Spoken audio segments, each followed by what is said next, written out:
அஸ்ஸலாமு அலைக்கும் வரஹ்மத்துல்லாஹி வபரகாத்துஹு. அல்ஹம்துலில்லாஹி ரப்பில் ஆலமீன் வஸ்ஸலாத்து வஸ்ஸலாமு அலா ரசூலில்லாஹி வ ஆலிஹி வ ஸஹ்பிஹி அஜ்மஈன்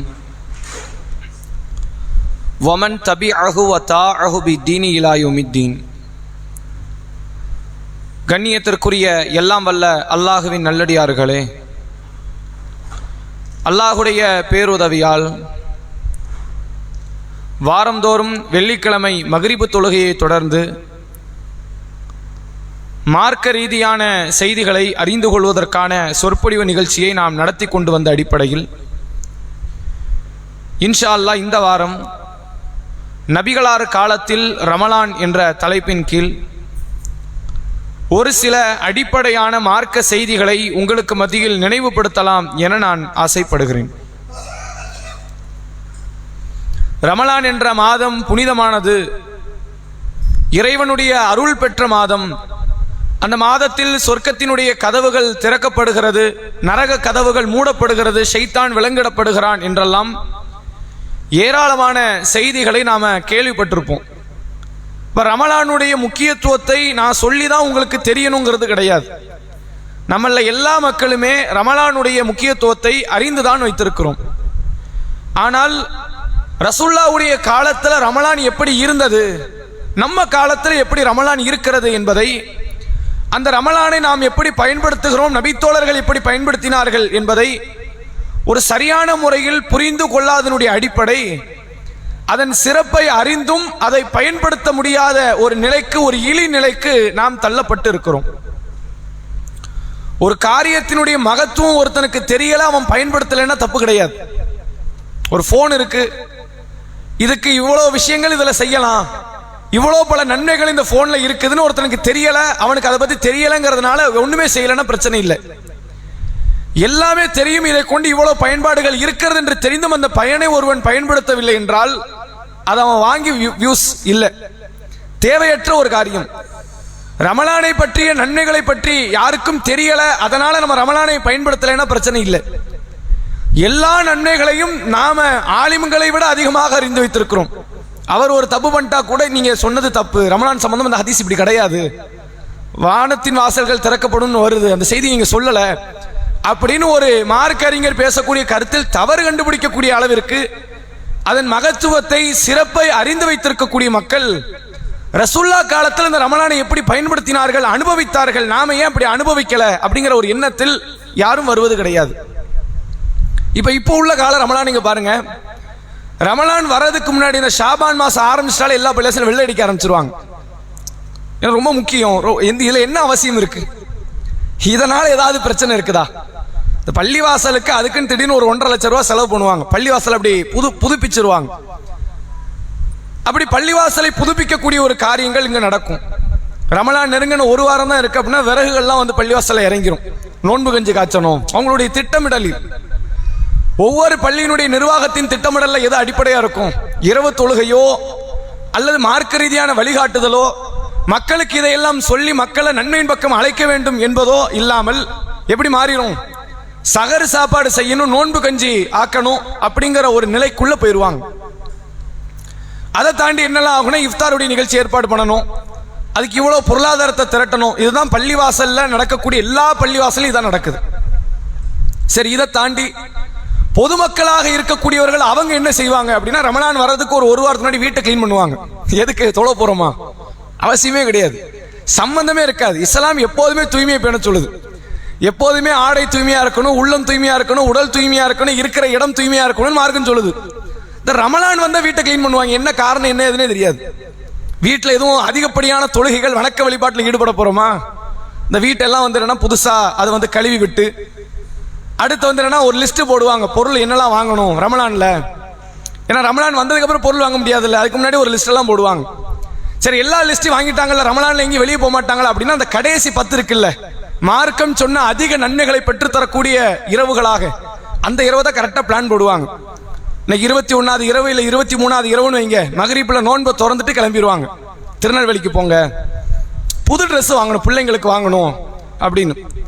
புது ட்ரெஸ் வாங்குறது தப்பு கிடையாது. சில பேருடைய வீட்டில் மனைவிமார்களுக்கு, குடும்பத்தாருக்கு, கணவன்மார்கள் அப்பதான் ஊதியம் கொடுத்து விட்டுருப்பாங்க, அவங்க அப்பதான் வாங்க முடியும். சிலருக்கு அப்பதான் ஊதியம் கிடைச்சிருக்கு, அதெல்லாம் தப்பு கிடையாது. ஆனால் ஒரு இரவை, ஒரு நாள் பொழுதையே அந்த ஆடை வாங்குவதற்காக கழிப்பது தான் ரமலான். நம்ம ரமலான் எப்படி புரிஞ்சு வச்சிருக்கிறோம்? 30 நாள்ல இப்படி தான் கழிக்கணும்னு சொல்லி நாம ஒரு திட்டமிடல் வச்சிருக்கிறோம். வீட்டுக்கு வெளியே விளக்குகளை போடணும், வீட்டை சுத்தப்படுத்தி வைக்கணும், பல வகையான பலகாரங்களை எல்லாம் தயாரித்து சாப்பிடுவதற்கு ஏற்பாடு பண்ணணும், பக்கத்து வீட்டுக்கு நாம கொடுக்கணும், அவங்க நமக்கு தருவாங்க. இது மாதிரி, அதாவது எது ரமலானுடைய மிக முக்கியத்துவமோ அதை உணர்ந்து கொள்ளாமல், எது முக்கியத்துவம் இல்லை என்ற அளவிற்கு மார்க்கம் சொல்கிறதோ அது மாதிரியான காரியத்தில் கவனம் செலுத்துவதுதான் இன்றைய கால ரமலான். அதை யாருமே மறுக்க முடியாது. ஆனா உண்மையில் ரசூலுல்லாஹ்வுடைய காலத்துல ரமலான் எப்படி இருந்தது? ரமலானுக்காக வேண்டி அவங்க ஏதாவது தனித்துவமா ஒண்ணு செஞ்சாங்களா அப்படின்னு கேட்டா, ஷாபானுக்கு ரமலானுக்கு ரசூலுல்லாஹ் காலத்துல நீங்க வேறுபாடு பார்க்க முடியாது. ரமலான் வந்துச்சா போனுச்சான்னு கூட தெரியாது. ரமலானுக்கு அங்க வெள்ளை அடிக்கிற வேலை கிடையாது, சஹர் சாப்பாடு செய்யற வேலை கிடையாது, இஃப்தார் நிகழ்ச்சி அங்க நடக்காது, ரமலானுக்கென்று தனித்துவமான பயானுங்க இருக்காது, ரமலானுக்கென்று எந்த விதமான வேறுபாடுகள் இருக்காது. ஏன் அப்படின்னா எல்லோருமே புரிந்து வைத்திருந்திருக்கிறார்கள், நாம தனிப்பட்ட முறையில் செய்யக்கூடிய அமல்கள், தனியாக செய்யக்கூடிய திக்ருகள், துவாக்கள், குர்ஆன் ஓதுவது, அது ஒவ்வொருத்தருடைய சூழ்நிலைகளுக்கு ஏற்றவாறு மாறும். சிலருக்கு காலையில வேலை இருக்கும், மத்தியானம் ஃப்ரீ, அவங்க மத்தியானம் அமல் செய்வாங்க. சிலருக்கு மாலை பொழுதாவது வேலை இருக்கும், அவங்க காலை வேளையில் அமல் செய்வாங்க. ஒவ்வொருத்தரும் தன்னுடைய சூழ்நிலைகளுக்கு ஏற்றவாறு, உடல்களுக்கு ஏற்றவாறு, உடல் ஆரோக்கியத்திற்கு ஏற்றவாறு அந்த அமல்களை அவர்கள் தங்களுக்கு தக்கவாறு அவர்கள் அமைத்துக் கொள்வதுதான் நபிகளாருடைய காலத்தில் இருந்த ரமலானினுடைய மிக அடித்தளம் என்பதை நம்ம தெரிந்து கொள்ள வேண்டும். இப்போ ஒவ்வொரு செய்தியா நீங்க பாருங்க, ரசூலுல்லாஹ் இந்த ரமலானுக்கு என்று கொடுத்த முக்கியத்துவத்தில் முதன்மையான முக்கியத்துவம் அப்படின்னா சஹருடைய சாப்பாடு. இதுக்கு ரசூலுல்லாஹ் ஒரு முக்கியத்துவம் கொடுத்திருக்கிறாங்க. என்ன முக்கியத்துவம்? அதிகப்படியாக சாப்பிடணும் அப்படிங்கிறது கிடையாது. நமக்கு என்னன்னா சஹர் சாப்பாடுல மாமிசம், இறைச்சி இல்லைன்னா அன்னைக்கு சாப்பாடு ஓடாது. கண்டிப்பா ஏதாவது இறைச்சி இருக்கணும், மாமிசம் இருக்கணும், ஒரு குறைஞ்சது ஒரு கருவாடாவது இருக்கணும். ரசூலுல்லாஹ்வுடைய காலத்துல அப்படி கிடையாது. இது மாதிரியான உணவுப் பொருள் இருக்கணும்லாம் கிடையாது. சில பேரிச்சம்பழங்கள் சாப்பிட்டுட்டு சஹரை வச்சிருவாங்க. ஆனா ரசூலுல்லாஹ் கட்டளையிட்டது தெரியுமா? கண்டிப்பா நீங்க சஹர் சாப்பிடுங்கன்னாங்க. சஹர் சாப்பிடாம நோன்பு வைக்காதீங்க. மக்கள்கிட்ட இது மாதிரியான ஒரு கலாச்சாரம்லாம் உண்டு. திடீர்னு தூங்குவாங்க, எந்திரிச்சு பார்த்தா என்ன ஆகும்? ஃபஜருடைய பாங்கு சொல்லியிருக்கும், ஃபஜருடைய வக்தி நேரம் இருக்கும். அப்ப அந்த நேரத்தில் என்ன பண்ணுவாங்கன்னா திடீர்னு விடி சஹர்னு சொல்லி சாப்பிடுவாங்க. லேட்டா எந்திரிச்சதுனால என்ன ஆகுமா, அதுக்கு பேர் விடி சஹர். அப்படி சாப்பிட்டு அந்த சஹர் நிகழ்ச்சி முடிப்பாங்க. அப்படி மார்க்கம் சொல்லி தரல. ஃபஜருடைய பாங்குக்கு முன்பு சொன்ன சாப்பிட்டால் மட்டும்தான் அது சஹர். பாங்குக்கு பின்னாடி நீங்கள் சாப்பிட்டாலோ குடித்து விட்டாலோ அது என்னாச்சு? அது நோன்பாகவே பார்க்கப்படாது. மார்க்கம் சொல்லுகிறது, நபிகளார் சொன்னார்கள், தஸஹரு, மக்களை நீங்கள் சஹரை எடுத்துக்கொள்ளுங்கள், ஃபஇன்ன ஃபி ஸுஹூரி பரக்கத்தன், சஹர் சாப்பாடுல ஒரு பரக்கத்து இருக்கிறது, அந்த பரக்கத்தை நீங்க அடைஞ்சுக்கங்க. அப்ப சஹர் சாப்பாடு அப்படின்னா நோன்புக்காக வச்சா மட்டும் தான் சஹர் இல்லை, அந்த நேரத்தில் சாப்பிட்டாலும் அது பேர் சஹர் சாப்பாடு. சஹர் சாப்பாடுன்னா என்ன? நீங்கள் தஹஜ்ஜத்துடைய நேரத்தில் எதை சாப்பிட்டாலும் சரி அது பேர் சஹர் சாப்பாடு. இன்னைக்கு நான் நோன்பு வைக்க போறது இல்லை, தஹஜ்ஜத்துக்காக எந்திரிச்சிருக்கிறோம், அப்ப நீங்க ஏதாவது சாப்பிடுறீங்களா, குடிக்கிறீங்களா, அது பரக்கத். ரசூலுல்லாஹ் சஹருடைய வேளையில கண்டிப்பா சாப்பிடுங்கன்னாங்க. யூதர்கள் நோன்பு வைத்தார்கள். முந்தைய காலத்துல யூதர்கள்ட்ட நோன்பு என்ற கலாச்சாரம் உண்டு. ஏன்னா அல்லாஹ் திருக்குர்ஆனில் என்ன சொல்கிறான்? குத்திபா அலைக்குமுஸ் ஸியாம் கமா குத்திபா அலல்லதீன மின் கப்லிக்கும், உங்களுக்கு நோன்பு கடமை, முன் சென்றவருக்கு நோன்பு கடமை ஆக்கப்பட்டதை போன்று என்று அல்லாஹ் சொல்றான். அப்ப முந்தைய காலத்துல நோன்பு இருந்துச்சு, அவங்க காலத்தில் சஹர் உண்டு, அவங்க காலத்தில் இஃப்தார் உண்டு. ஆனால் யூதர்கள் சஹரை புறக்கணித்தார்கள். சில யூதர்கள் என்ன செஞ்சாங்க அப்படின்னா சஹர் சாப்பிட மாட்டாங்க. ரசூல் ஸல்லல்லாஹு அலைஹி வஸல்லம் அவர்கள் சொன்னார்கள், மக்களை நீங்கள் சஹர் சாப்பிடுங்கள், யூதர்களுக்கு மாறு செய்யுங்கன்னாங்க. சஹர் சாப்பிடுவதே ஒரு நன்மை. எங்க இருந்தாலும் ஆரம்பிக்கிறான் நன்மையை, நோன்பு வைத்தால் மட்டும் நன்மை நல்லா சொல்லல, சஹர்ல இருந்தே நன்மை என்று அல்லாஹ் காட்டி தருகிறான். சஹருடைய வேளையில் சாப்பிடுகிற சாப்பாடு பரக்கத். அந்த பரக்கத்தை நம்ம பெறணும். கண்டிப்பாக எல்லோரும் சஹர் சாப்பாடுங்க, சஹருடைய உணவை பெற்றுக்கொள்ளுங்கள் என்று அல்லாஹ்வுடைய தூதர் அவங்க காட்டித்தராங்க. இந்த சஹரோட சேர்த்து இன்னொரு வழிமுறையும் அல்லாஹ்வுடைய தூதர் அவர்கள் காலத்தில் இருந்துச்சு. ரமலானுக்கு ரமலான் இல்லாத காலத்தில் ரசூலுல்லாஹ்ட்ட இருக்கிற ஒரே வேறுபாடு, பள்ளிவாசல நீங்க பாத்தீங்கன்னா கூடுதலா ஒரு பாங்கு இருக்கும். ஒரு நாளைக்கு 5 வேளை பாங்கு தானே, அந்த 5 வேளை பாங்கு என்னைக்குமே மாறாது. ஏதாவது ஒரு நாள் 4 வேளை பாங்குன்னு வருமா? ஜும்மான்னு வந்தாலும் அது ஒரு பாங்கு, அதுதான் லுஹர் பாங்கு. என்ன கொஞ்சம் டைமிங்லாம் கொஞ்சம் சேஞ்ச் ஆகுமே தவிர ஒரு நாளைக்கு 5 வேளை பாங்கு ஒவ்வொரு பள்ளிவாசல்ல சொல்லப்படும். அது மாற்றமே அடையாது, கியாமத் நாள் வரைக்கும் அதான் நிலை. ஆனால் ரசூல் ஸல்லல்லாஹு அலைஹி வஸல்லம் அவர்கள் 5 வேளை பாங்குங்கிறத 6வதா இன்னொரு பாங்கு உருவாக்குறாங்க. இது எப்போ? ரமலானுடைய காலத்திற்கு மட்டும் இந்த சட்டம். ரசூல் ஸல்லல்லாஹு அலைஹி வஸல்லம் அவங்க ஒரு முறை தன்னுடைய வீட்டில் ரமலானில் நோன்புக்காக சஹருக்கு உட்கார்ந்து இருக்கிறாங்க, சாப்பிட்டுக்கிட்டு இருக்கிறாங்க. திடீரென்று பிலால் ரதியல்லாஹு அவங்களுடைய பாங்கு சப்தம் கேட்குது. பிலால் தான் எல்லா காலத்திலும் ஃபஜருடைய பாங்க சொல்லுவார். ரமலான் மட்டும் இல்லை, ஷாபான், ஷவ்வாலு, துல்காதா, துல்ஹஜ்னு எந்த மாசமா இருக்கட்டும், ஃபஜருடைய பாங்கை சொல்வது பிலால் ரதியல்லாஹு அவங்களுடைய பொறுப்பு. பிலால் ரதியல்லாஹு அவங்க எந்திப்பாங்க, ரசூல்லா வீட்டுக்கு வருவாங்க, நபியிடத்துல சத்தம் கொடுத்துட்டு போய் பாங்கு சொல்வதற்காக செல்வார்கள். ரசூல்லாவோடு அதிகாலை வேளையில முதலில் தொடர்பு கொள்ளக்கூடிய ஒரு நபி தோழர் பிலால் ரதியல்லாஹு அவங்க தான் ஃபஜர் பாங்கு சொல்றது அவங்களுடைய பொறுப்பு. ரமலான்ல சஹாபாக்களும், அதாவது ரசூல்லாவும் சஹாபிய பெண்மணிகளும், ரசூல்லாவுடைய மனைவிமார்கள் உட்கார்ந்து சாப்பிட்டுக்கிட்டு இருக்கிறாங்க. திடீர்னு பாங்கு சத்தம் கேட்ட உடனே சாப்பாடை நிறுத்திட்டாங்க. மார்க்க வழிமுறை என்ன? பாங்கு சத்தம் கேட்டுட்டா சாப்பாடை நிறுத்திடணும்.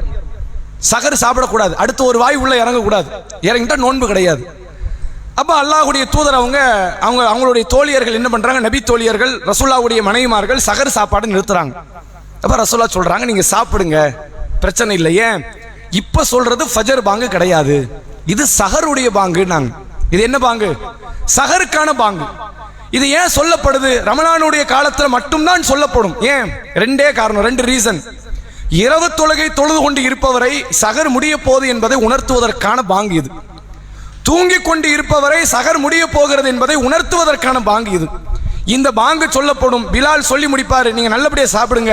அடுத்து அப்துல்லா பின் உம்மி மக்தூம் அவர்கள் பாங்கு சொல்லுவார். அவருக்கு பாங்கு பொறுப்புலாம் கிடையாது. ரமலான் காலத்தில் மட்டும் ஃபஜர் பொறுப்பு வரும். ரமலான் காலத்தில் மட்டும் அப்துல்லா பின் உம்மி மக்தூம் என்ற பார்வையற்ற நபித்தோழருக்கு ஃபஜருடைய பாங்கு பொறுப்பாக அமைக்கப்பட்டது. அவருடைய பாங்கு சத்தத்தை நீங்க கேட்டீங்கன்னா சஹரை நிறுத்திடுங்க, ஏன்னா அது ஃபஜர் பாங்கு என்று அல்லாஹ்வுடைய தூதர் அவர்கள் காட்டி தராங்க. அப்ப ரமலான் என்று வந்து விட்டால் அதில் எக்ஸ்ட்ரா ஒரு அமல் என்ன கூடுது? சஹர் பாங்குன்னு ஒன்று உண்டு. ரசூல்லா இதை காட்டி தராங்க, கண்டிப்பாக சொல்லப்படணும். இப்ப நீங்க பார்க்கலாம், ஏராளமான பள்ளிவாசல்ல இந்த வழிமுறை கிடையாது. அதுக்கெல்லாம் சில வியாக்கியானம்லாம் கொடுத்தாங்க சில ஹதீஸ் பாதுகாவலர்கள். நம்மளை பார்த்து சூனிய ஹதீஸை மறுப்பவர்கள், கண் திருஷ்டி செய்தியை மறுப்பவர்கள் நம்மளை சொன்னாங்கல்ல, இந்த ஹதீஸ் பாதுகாவலர்கள் என்ன சொல்றாங்கன்னா, சஹர் பாங்கெல்லாம் சொல்ல வேண்டிய அவசியம் கிடையாது. ஏன்பா, என்ன காரணம்? சொல்ல வேண்டியதில்லை, நம்மகிட்ட வாட்ச் இருக்கு. ஃபஜருக்கு மட்டும் வாட்ச் கிடையாதா? சஹர் பாங்குக்கு மட்டும் தனியாக ஏதாவது வாட்ச் இருந்து தயாரிக்கிறாங்களா? அப்ப ஃபஜர்னு சொல்ல வேண்டாம், வாட்ச் தான் இருக்குது. லோகருக்கு சொல்ல வேண்டாம், அசருக்கு சொல்ல வேண்டாம், ஜும்மாவுக்கு சொல்ல வேண்டாம். சொல்லி வச்ச மாதிரி 12:30 எல்லாரும் ஜும்மாக்கு வந்துருவாங்களா இல்லையா? 12:30 தான் தொழுகன்னு எல்லாரும் பயானுன்னு தெரியுமா இல்லையா? அப்ப எதுக்கு பாங்கு ஜும்மாவுக்கு? அவசியம் இல்லையே. அப்ப அல்லாஹ்வுடைய ரசூல் அவர்கள் ஒரு வழிமுறையை வழிமுறைப்படுத்தி காட்டுறாங்க அப்படின்னா அது ஒரு அமல் கண்டிப்பா நடத்தப்படணும். அப்ப ரமலானில் ரசூல்லாவுடைய காலத்தில் சஹரில் பாங்கு சொல்லப்பட்டிருக்கிறது என்பதை இந்த ஹதீஸ்ல இருந்து நம்மால தெரிந்து கொள்ள முடிகிறது. அடுத்ததாக ரசூல்லாவுடைய காலத்தில் இருந்த முக்கியமான இன்னொரு அமல் என்னவென்றால், இந்த சஹருடைய வேளையில பிள்ளைகளை எல்லாம் எழுப்பி சஹர் சாப்பிட வைப்பாங்க சஹாபிய பெண்மணிகள். சஹீஹ் புகாரியில் பதிவு செய்யப்பட்டுள்ள நபிமொழி, ரசூல்லாவுடைய காலத்து தோழியர்கள் என்ன செய்வாங்கன்னா, நபி தோழியர்கள் தங்களுடைய பிள்ளைகள், நோன்பு வைக்க தகுதியற்ற பிள்ளைகள், தகுதி உள்ள பிள்ளைன்னா அவங்க கண்டிப்பா எந்திரிச்சு ஆகணும். அந்த நபி தோழர்கள், அந்த நபர்கள், முஸ்லிமான மக்கள் கண்டிப்பாக எந்திக்கணும். ஆனால் தகுதி அற்ற பிள்ளைகளை எழுப்புவாங்க. இவங்க நோன்பு வைக்க தகுதி இல்லை, இவங்களுக்கு என்னன்னா இஸ்லாம் கடமையா ஆக்கல. 6 வயது பிள்ளைக்கு 7 வயது பிள்ளைக்கு கடமையா? பசியை தாங்குமா? ஆனால் அந்த நபி தோழியர்கள் எழுப்புவாங்க பிள்ளைகளை சஹர் வேளையில. எழுப்பி சஹரை கொடுப்பாங்க. சஹர் சாப்பிடு, பேரிச்சம்பழம், பாலாடை கட்டி, நெய், அவங்க காலத்துல கோதுமை, வேற என்னென்ன பொருள்லாம் இருக்குதோ அதான் சஹாபாக்கள்டான சஹர் உணவு. அதை அவர்களுக்கு கொடுத்து அவர்களை உண்ணும்படி கட்டளை இடுவாங்க. பிள்ளைங்களும் உண்ணுவாங்க. பிறகு ஃபஜருடைய நேரம் வரும், ஃபஜர் தொழுவாங்க. அதுக்கப்புறம் தூங்கக்கூடியவர்கள், அடுத்தடுத்து வேலை பார்க்கக்கூடியவங்க அவங்களுடைய தனிப்பட்ட வேலைகளை கவனிக்க போயிடுவாங்க. இந்த பிள்ளைகளுக்கு நமக்கே ஒரு குறிப்பிட்ட நேரத்தில் பசி எடுக்க ஆரம்பிச்சிடும். ஒரு 3 மணி தான், அதுக்கு மேலே வயிறு கடந்து ஒரு மாதிரி பெசைய ஆரம்பிச்சிடும். இது இயல்பு. அதுவும் சஹர்லாம் கொஞ்சமா சாப்பிட்டுட்டு நேரம் பத்தலையே நிறுத்திட்டோம், நீங்க 3 மணி போறதே பெரிய பாடாயிரும். அந்த மாதிரியான நிலையில பெரிய நபர்களாக இருக்கக்கூடிய நமக்கு இப்படி இருக்குதே, பிள்ளைகளுடைய நிலைமை என்னாகும்? அவர்கள் ஒரு குறிப்பிட்ட நேரம் கிடப்பாங்க, பசி எடுக்குதுன்னு சொல்லி தன் தாய் கிட்ட, சஹாபிய பெண்மணிகள்கிட்ட அவங்க முறையிடுவாங்க, சிறுவர்கள் சிறுமியர்கள். அப்ப அந்த நபி தோழியர்கள் என்ன செய்வாங்கன்னா, அந்த நோன்பை அவர்கள் முழுமைப்படுத்தணுங்கிறதுக்காக ஏதாவது வேடிக்கை காட்டி, வேற ஏதாவது கவனத்தை சிதற வைத்து அந்த நோன்பை எப்படியாவது கம்ப்ளீட் பண்ணி வச்சிடணும், அதற்காக அவங்க மெனக்கிடுவாங்க, முன்னுக்கு வருவாங்க. இதை ஏன் இந்த நபி தோழியர்கள் இவ்வளவு முயற்சி பண்றாங்க? கொஞ்சம் யோசிச்சு பாருங்க. பிள்ளைகளை டியூஷன் அனுப்ப நம்ம எவ்வளவு சிரமப்படுறோம். அவனை அனுப்பணுங்கிறதுக்காகவே அதுக்குன்னு ஒரு பெரம்பு வாங்கி வச்சுக்கணும். அவன் போய் ஆகணும், ஸ்கூலுக்கு போகணும், டியூஷனுக்கு போகணும். புதுசா அவனுக்கு லீவ் 1 மாசம் விட்டுட்டாங்களாம், கம்ப்யூட்டர் கிளாஸுக்கு போகணும், டைப்ரைட்டிங் கிளாஸுக்கு போகணும், ஷார்ட் ஹேண்ட்னு புதுசா கண்டுபிடிக்கிறது. இதையெல்லாம் கத்துக்கிட்டாதான் இவன் இன்டெலிஜென்ட் மக்கள் பார்த்துக்குவாங்களாம், இவனை ஜீனியஸ் மக்கள் ஒத்துக்கொள்வார்களாம். புதிதாக கற்றுக்கொள்வதற்கு ஆயிரக்கணக்கான செலவுகளை செய்யக்கூடிய பெற்றோர்கள் அதற்காக பிள்ளைகள் மீது அத்துமீறக்கூடிய பெற்றோர்கள், கடுமையான முறையில் அடிச்சு துன்புறுத்தி அத்துமீறக்கூடிய பெற்றோர்கள் அமல்கள் விஷயத்தில் அத்துமீற மாட்டாங்க, கண்டிக்க மாட்டாங்க, திட்ட மாட்டாங்க. சஹாபிய பெண்மணிகள் இதுல அதிகமான ஆர்வம் காட்டினாங்க. என்ன காரணம் தெரியுமா? ரசூலுல்லாஹ் அதுக்கு ஒரு விளக்கமும் கொடுக்கிறாங்க.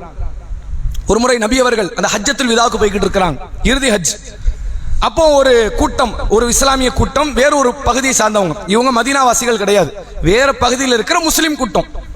அவங்க வந்து என்னன்னா அவங்களும் அதே ஹஜ் பயணத்துக்கு வராங்க. ரெண்டு கூட்டம் ஒன்று சேர்ந்துக்கிட்டாங்க. இப்ப ரசூலுல்லாஹ் பார்த்து அந்த கூட்டம் கேட்கிறாங்க, இவர் யாரு அப்படின்னு. நபியை பார்க்காமலேயே ஈமான் கொண்ட சஹாபாக்கள். அப்ப ரசூலுல்லாஹ் சொல்றாங்க, நான் தான் அல்லாஹ்வுடைய தூதர் அப்படிங்கிறாங்க. உடனே ரசூலுல்லாஹ் கேட்கிறாங்க, நீங்க யாருன்னு கேட்கிறாங்க. நாங்கெல்லாம் முஸ்லீம்கள். அப்ப எல்லாரும் எங்க போறோம்? ஹஜ்ஜுக்கு. எல்லா கூட்டம் ஒன்று சேர்ந்துட்டாங்க. இப்ப ரசூலுல்லாஹ்வை பார்த்த உடனே ஒரு ஈமான் கொண்டவனுடைய மனநிலை என்னவா தெரியுமா இருக்கும்? சில சந்தேகம் இருக்கிறத கேட்டுருவோம், அதான இயல்பு. நபி கிட்ட நமக்கு அதனங்க கிடைக்கும். அதை தாண்டினா அல்லாஹ்வின் தூதர் எங்களுக்கு அண்ணன் துவா செய்யுங்க, மறந்துடாதீங்க எங்களை அப்படின்னு கேட்கறது வேற. உடனே ஒரு நபி தோழியர் அவங்க ஹஜ்ஜுக்காக புறப்பட்டு வந்திருக்கிறாங்க. கையில குழந்தை, அந்த குழந்தையை விட்டுட்டு வர முடியாது, குழந்தையும் தூக்கி கொண்டு வந்துகிட்டு இருக்கிறாங்க. அந்த குழந்தையை கையில தூக்கிக்கிட்டு கேட்கிறாங்க, அல்லாஹ்வுடைய தூதரே இந்த குழந்தைக்கு ஹஜ் உண்டா? அலி ஹாஜா ஹஜ்ஜுன், இந்த குழந்தைக்கு ஹஜ் இருக்கிறதா அப்படின்னு அல்லாஹ்வுடைய தூதரை பார்த்து கேட்கிறாங்க. ரசூலுல்லாஹ் சொன்னாங்க, நாம் வலக்கி அஜ்ருன், ஆமா இருக்குது, ஆனா கூலி உனக்குன்னாங்க. உங்களுக்கு அதனால விளக்கம் தெரியுதா? பருவ வயதை அடைவதற்கு முன்பு பிள்ளைகள், சிறுவர்கள், சிறுமியர்கள் செய்யக்கூடிய எந்த அமலா இருக்கட்டும், அந்த அமலை கற்றுக் கொடுத்த தாய் தந்தையருக்கு தான் கூலி எழுதப்படும். இப்ப 6 வயசுல ஒரு பிள்ளை ஒரு நோன்பு வச்சுட்டான்னு வைங்க, அவனுக்கு பாவமும் தெரியாது, புண்ணியமும் தெரியாது, அல்லாவும் தெரியாது, ரசூலும் தெரியாது, ஒன்றும் தெரியாது. ஏதோ அம்மா அப்பா வைக்க சொன்னாங்க, பட்னி கிடந்தோம், பட்னி கிடந்தா ஸ்நாக்ஸ் தரேன், அதை தரேன், இதை தரேன், எதையாவது ஏமாத்தன்னு சொல்றது. அதை தரேன், உனக்கு வந்து என்ன ஃப்ரூட்ஸ் தரேன், உனக்கு வந்து அந்த ஐஸ்கிரீம் வாங்கி தரேன் அப்படின்னு சொல்லி பட்னி கிடக்க வைக்கிறது. இதை அல்லாஹ் நோன்பா தான் பார்க்கிறோம். யதார்த்தமா இது நோன்பே கிடையாது. நீயத் இருந்தா தான் நோன்பு. இன்னமல் அமாலு பின்னியா, செயல்கள் அனைத்தும் எண்ணத்தை வச்சுதான் தீர்மானிக்கப்படும். நாம என்ன நினைக்கிறோமோ அதை வச்சுதான் அதை அமலா பார்ப்போம். இப்ப நம்ம தொழுவணுங்கிற எண்ணத்துல இல்ல, வேண்டா வெறுப்புக்கு தக்பீர் கட்டுறோம்னு அல்லாஹ் தொழுகையை பார்ப்பானா? பார்க்க மாட்டான். அப்ப அது மாதிரியான ஒரு காரியமா தான் பிள்ளைங்க நோன்பு வச்சது. ஆனா அல்லாஹ் அதை நோன்பா பார்க்கறான். அதற்கான கூலி யாருக்கு தரான்? யார் அதற்காக மெனக்கிட்டார்களோ அந்த தாய்க்கும் தந்தைக்கும் அல்ல கூலியை பதிவு செய்யணும். அவங்க பார்க்குறாங்க, ஒரு நோன்பு நம்ம வைக்கிறோம், 2 நோன்புக்கான கூலி கிடைச்சிருது. பிள்ளைங்களை வந்து அந்த மார்க்க ரீதியான வழிகாட்டுதலுக்கு எனக்கு என்ன பாயிண்ட் சேருது? எனக்கு நோன்பினுடைய நன்மை கிடைக்குது. ஒரு நோன்பு லேசில் கிடைச்சிருவாங்க. அடுத்த வருஷம் ரமலான்ல நான் ஹயாத்தா வஃபாத்தான் தெரியாது. இந்த வருஷம் ரமலான்ல எனக்கு கூடுதல் எக்ஸ்ட்ரா ஒரு நோன்பு கிடைச்சிருது இல்ல. போன நோன்பு என்னால் பிடிக்க முடியுமா தெரியாது, விட்ட நோன்பு அலட்சியமாக போன நோன்பு தெரியாது. ஆனால் பிள்ளைகள் வைக்கிற நோன்பை அல்லாஹ் எனக்குரிய நோன்பாக தருகிறான். இதை உணர்ந்த நபி தோழியர்கள் என்ன பண்றாங்கன்னா, பிள்ளைகளை வலுக்கட்டாயப்படுத்தி நோன்பு வைக்க சொல்றாங்க. இது பாவத்துக்குரிய காரியம்லாம் கிடையாது. இது பாவமா? 5 வயசு பிள்ளை நோன்பு வைக்க சொன்னா பாவமா? அது பாவம்லாம் கிடையாது. எத்தனையோ ஏழை பிள்ளைங்க 4 வயசு 3 வயசு பிள்ளைங்கள பட்னியில தான் நடக்குது, வாழலையா அவங்க? இதெல்லாம் உலகத்துல பிள்ளைகளுக்கு சொல்லித்தர வேண்டிய அடிப்படை தத்துவம். பசி வந்தா, பசியும் வரத்தான் செய்யும், ரப்பு கிட்ட தான் உணவு கேட்கணும். அல்லாஹ் ஒரே நேரத்தில் நம்மளை உயர்ந்த இடத்துல தான் வச்சிருப்பான்னு கிடையாது, நாளைக்கு தாழ்த்தவும் செய்வாங்கிற பாடத்தை சொல்லிக் கொடுக்கணும். நோன்பை நபி தோழியர்கள் தங்கள் பிள்ளைகளுக்கு அடிப்படையாக கற்றுக் கொடுத்தார்கள் ரமலான் காலத்தில். ரமலான்ல அவங்க வீட்டில் நடக்கிறது இதுதான் சுவாரஸ்யங்கள், பிள்ளைகளுக்கு நோன்பு வைக்கணும் அப்படிங்கிறது. ஆனால் இங்க 15 வயசு பையனா இருப்பான், அவனுக்கு நோன்பு கொடுத்து ஏவ மாட்டாங்க. அவன் ஏதாவது நொண்டி சாக்கு சொல்லுவான், என்னால் முடியல, அப்படி இப்படி. முடியலையா, உடம்ப தான் முதல்ல பார்க்கணும், அப்படித்தான் மார்க்கம் சொல்லுது, நீ நோன்பு வைக்காத. இந்த ஒரு நாள் பட்னி கிடக்கிறதுனால அவனுடைய வாழ்க்கையில ஆரோக்கியத்திற்கு மாற்றமான காரியம் நடக்க போதா? எத்தனை பேர் இன்னைக்கு அலட்சியமாக நோன்பு விடுற இடத்துல வந்துட்டாங்க தெரியுமா? முன்னாடி ஒரு 10-15 ஆண்டுகளுக்கு முன்னாடி நோன்பு வைப்பதற்கு ஆர்வப்பட்ட சிறுவர்களுக்கு மத்தியில் இப்ப நிலைமை என்ன? நோன்பெல்லாம் எதுக்குன்னு காலேஜ் ஸ்டூடெண்ட் சொல்ற அளவுக்கு வந்துருச்சு. அதெல்லாம் சும்மா அவங்க பாட்டுக்கு வைப்பாங்க, நமக்கு என்ன தேவை அப்படிங்கிற ஒரு நிலைக்கு போய்விட்டது. அல்லாஹ் திருக்குர்ஆனில் சொல்லுகிறான், நோன்பு எதுக்கு தெரியுமா?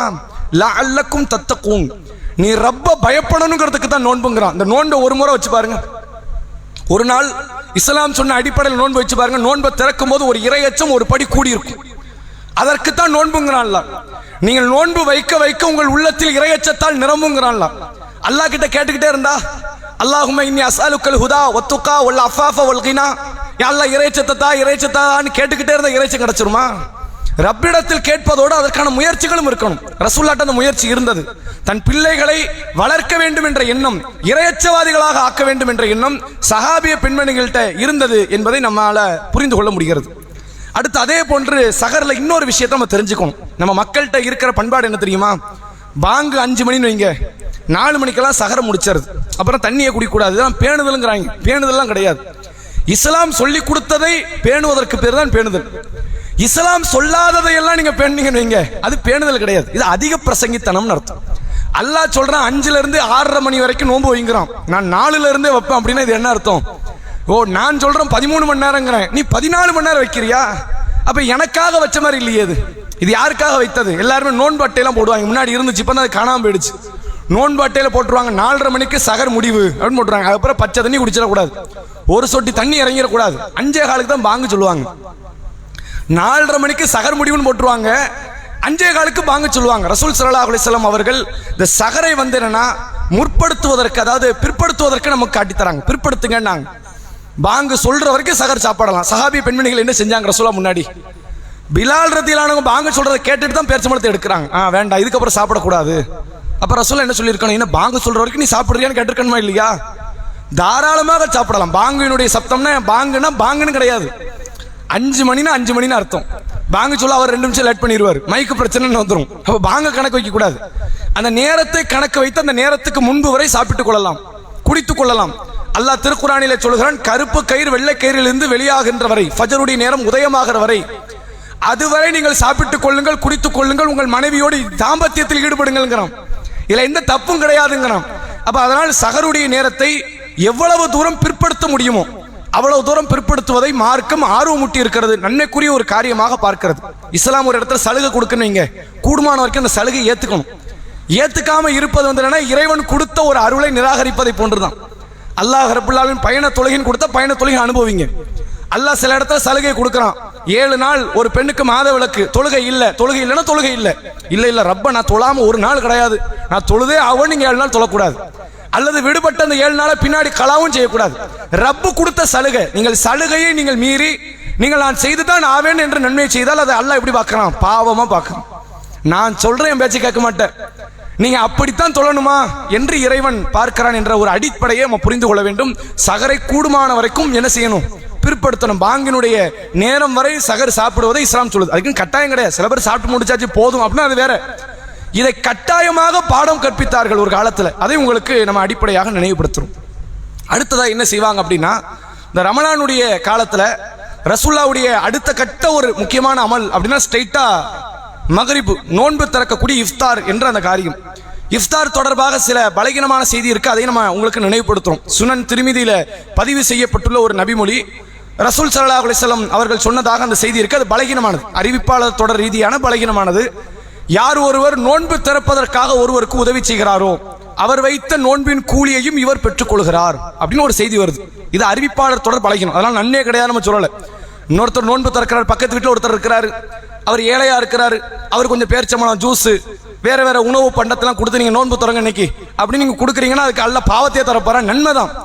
இந்த ஹதீஸ் பலகீனம், நன்மைக்குரிய காரியம் தானே தவிர இந்த ஹதீஸ் என்னது? இப்படி வரக்கூடிய இந்த சொற்றொடர்ல வரக்கூடிய ஹதீஸ், யார் ஒருவர் பிறருக்கு நோன்பு திறப்பதற்கு உதவி செய்கிறாரோ அவருக்கு அவருடைய நோன்பின் கூலியையும் சேர்த்து இவர் பெற்றுக் கொள்கிறார் என்று வரக்கூடிய அந்த ஹதீஸ் அறிவிப்பாளர் தொடர் ரீதியாக பலகீனம். இப்ப இந்த ஹதீஸை அடிப்படையாக வச்சுதான் இந்த நோன்பு திறப்பதற்கென்ற ஏராளமான பொருளாதாரங்கள் மக்கள் மத்தியில் அந்த செலவழிக்கப்படுகிறது. இது ஒரு நல்ல காரியம் தான், ஆனா இந்த ஹதீஸ் பலகீனம் என்பதை உங்களுக்கு நம்ம நினைவுபடுத்துறோம். ரசூலுல்லாஹ்வுடைய காலத்தில் அந்த நோன்பு ரமலான் என்று வந்துவிட்டால் அடுத்த முக்கியமான ஒரு காரியம் இஃப்தார். இந்த இஃப்தாரை நீங்க பார்க்கணும், பல ஊர்களில் நடைமுறை என்ன அப்படின்னா கரெக்டா ஒரு 6:30 மணி பாங்குன்னு வைங்க, மகரிபுடைய நேரம்னு 6:25க்கு வந்துட்டனா இமாம் அவுது பில்லாஹி மினஷ் ஷைத்தானிர் ரஜீம் பிஸ்மில்லாஹிர் ரஹ்மானிர் ரஹீம் அல்ஹம்து சூரா ஆரம்பிப்பார். அல்ஹம்து சூரா ஓதி, சூரா யாசீன ஓதி, சூரா தபாரக்க ஓதி, குல் வல்லாஹு குல்லது ரப்பின் ஃபலக் குல்லது ரப்பின் நாஸ்னு சொல்லி ஃபாத்திகாவை ஓதி முடிச்சிட்டு தான் அடுத்து என்ன ஆரம்பிப்பாரு? ஒரு பிரார்த்தனை ஆரம்பிப்பார். அல்லாஹும்ம லக்க ஸம்து வபிக ஆமன்து வஅலைக தவக்கல்து அப்படிங்கிற ஒரு துஆ. இது இந்த துஆ ஆதாரப்பூர்வமான செய்தி கிடையாது. ஆதாரப்பூர்வமான, அதாவது இதுக்கான என்ன அர்த்தம் அப்படின்னா, யா அல்லாஹ் உனக்காக தான் நோன்பு வச்சேன், உன்னையே நான் ஈமான் கொண்டேன், உன் மீதே தவக்கல், உன்னையே நம்பி இருக்கிறேன், என் நோன்பை ஏத்துக்க, உன் ரிஸ்க கொண்டு தான் நோன்பு திறக்கிறேன் அப்படின்னு சொல்லி ஒரு துஆ. இந்த துஆ அறிவிப்பாளர் தொடர் ரீதியான பலகீனம், நம்ம செய்யக்கூடாது. பலகீனமான ஒரு செய்தியை கொண்டு அமல் செய்யக்கூடாது.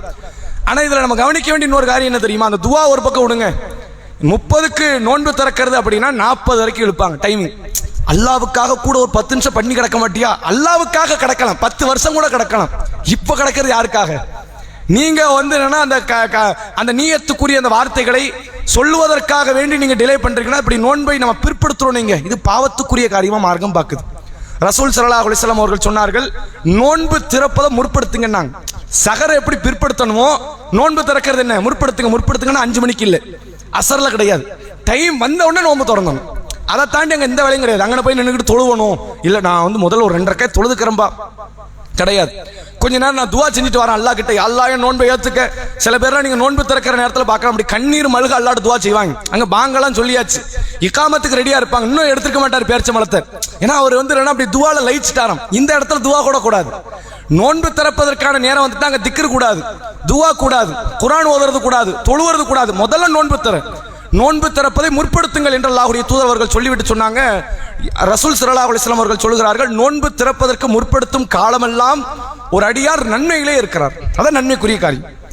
நன்மைக்குரிய காரியம் என்ன? அங்கே போய் வேற அமல் செய்யக்கூடாது, இங்க நீ நோன்பு தான் திறக்கணும். ரசூலுல்லாஹ் அதன் தொடர்ச்சியில் இன்னொரு செய்தியை சொல்கிறார்கள், ஒரு அடியானுக்கு மிக பெரும் சந்தோஷத்துக்குரிய காரியம் 2. ஒரு ஈமான் கொண்டவனுக்கு மிகப்பெரிய சந்தோஷத்திற்குரிய காரியம் எத்தனை? 2 காரியம் இருக்கிறது. ஒன்று நோன்பு திறக்கும் போது. அப்ப நோன்பு திறக்கும் போது வேண்டா வெறுப்புகளாம் தரக்கூடாது, சந்தோஷமா தான் திறக்க சொல்லுது மார்க்கமே. ஐயோ அல்லாஹ்வுக்காக செய்த தியாகத்தை விடுறோமே அப்படிலாம் கிடையாது. அல்ஹம்துலில்லாஹ், அப்படி ஒரு கடமையை முடிக்கிறோம், ஒரு அமலை பரிபூர்ணப்படுத்துறோம், முடிக்கும் போது ஒரு சந்தோஷம் இருக்கணும். அதே மார்க்கம் சொல்லுகிறது, நோன்பு திறக்கும் போது ஒரு அடியான் சந்தோஷப்படுவான். இது அவனுடைய வாழ்க்கையில முக்கியமான ஒரு சந்தோஷம். ஏன்? கம்ப்ளீட் ஆகுதுல்ல. எந்த ஒரு மிஷனா இருந்தாலும் சரி, கம்ப்ளீட் பண்ணும்போது தான் சந்தோஷம். பாதியிலே அறகுறையா விட்டுறக்கூடாது. அந்த மிஷனை கம்ப்ளீட் பண்ணிட்டோம் நீங்க, ஒரு சந்தோஷம். அப்படி நம்முடைய வேலையை முடிச்சிட்டோம், ப்ராப்பரா எடுத்தோம், ப்ராப்பரா முடிச்சாச்சு. அதனால ரசூலுல்லாஹ் சொல்கிறார்கள், ஈமான் கொண்டவர்களுக்கு அது ஒரு சந்தோஷம், மகிழ்ச்சிக்குரிய காரியம். 2வது என்ன தெரியுமா?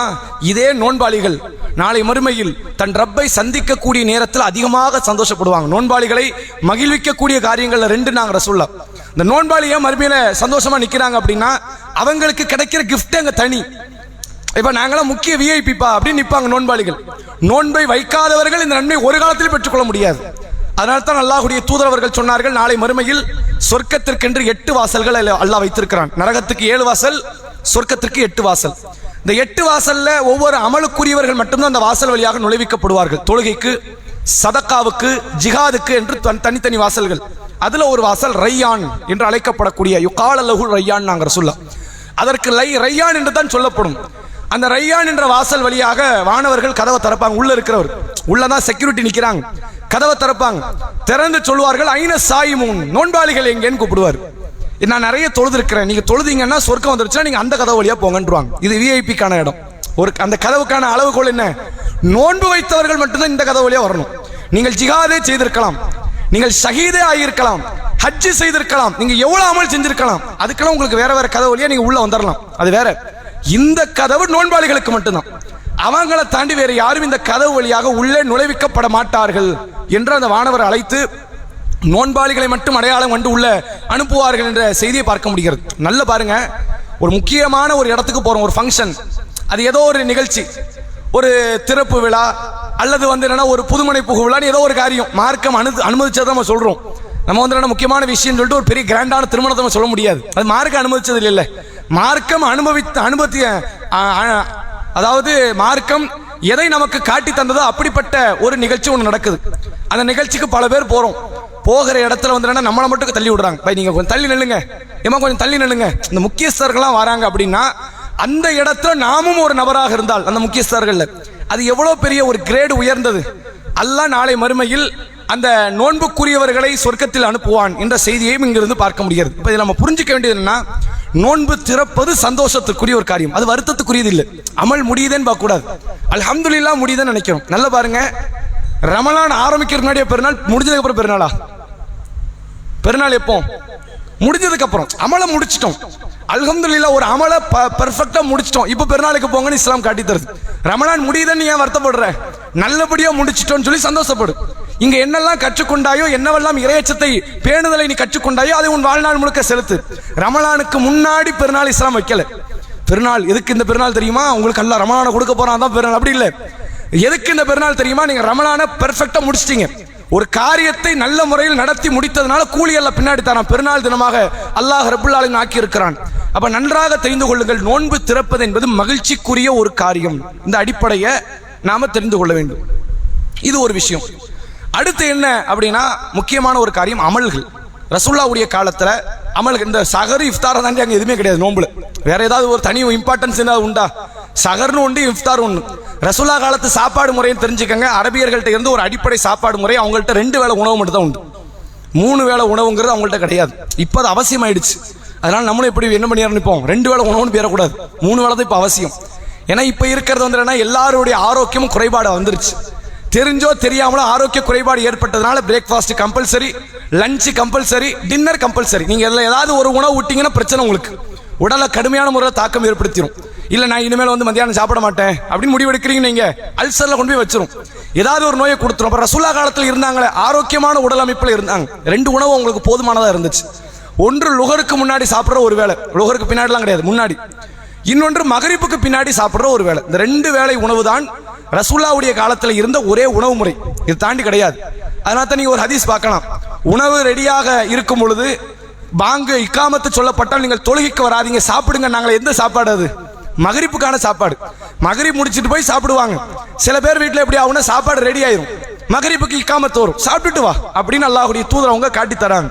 இப்போ நல்லா தெரிஞ்சுக்கங்க, ஒரு பகல்ல ஒரு 11 மணிக்கும் இரவுல ஒரு 7 மணிக்கு இருந்த அந்த உணவு முறை எப்படி மாறுதுன்னா, நோம்புல இந்த 11 மணி உணவு 4 மணிக்கு மாறுது, 7 மணி உணவு 7 மணி தான். ரொம்ப சேஞ்செல்லாம் கிடையாது.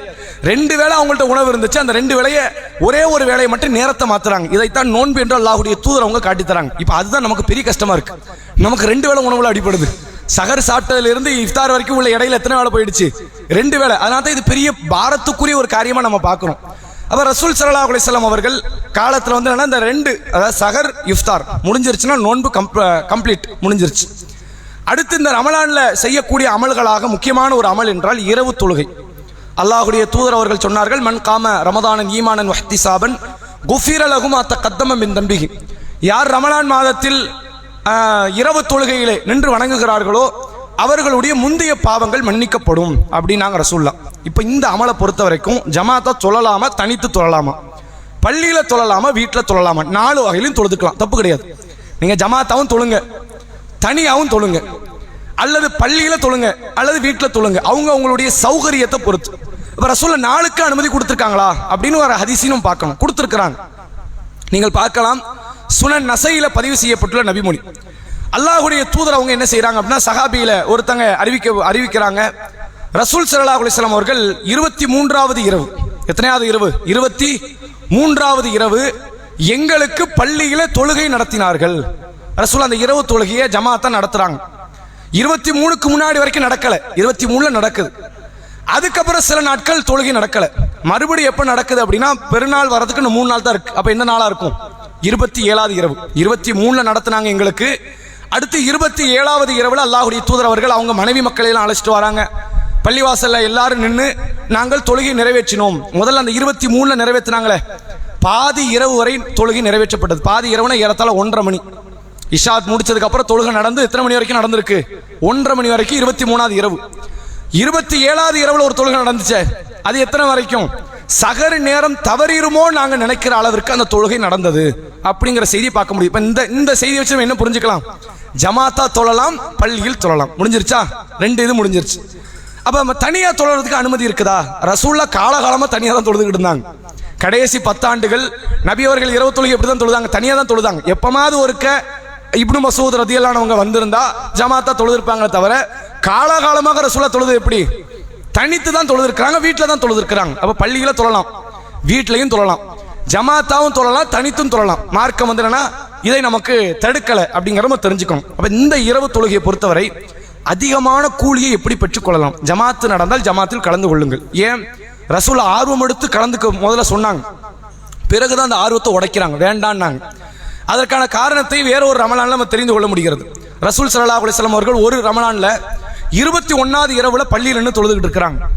பின்னாடி கூட்டம் சஹாபாக்கள் கொஞ்சம் பேர் ஒன்று சேர்ந்து அவங்களோட சேர்ந்து தொழ ஆரம்பிச்சிட்டாங்க. அடுத்து 22வது இரவு மறுநாள் இந்த தகவல்லாம் பகல்ல பரவுது. ரசூல்லா நின்று தொழுதாங்களாமே. அப்ப நாளைக்கு நாங்களும் வரோம், எல்லாரும் வந்து சேர்றாங்க, நிறைய பேர் வராங்க. 23வது இரவு கூட்டம் அலமோதுது. பெரும்பான்மையான நபித்தோழர்கள் தோழியர்கள் ஒன்று கூடிட்டாங்க. அடுத்து 24வது இரவு ரசூல்லாவை எதிர்பார்த்து மொத்த சஹாபாக்கள் வந்து நிக்கிறாங்க. நபி வரல.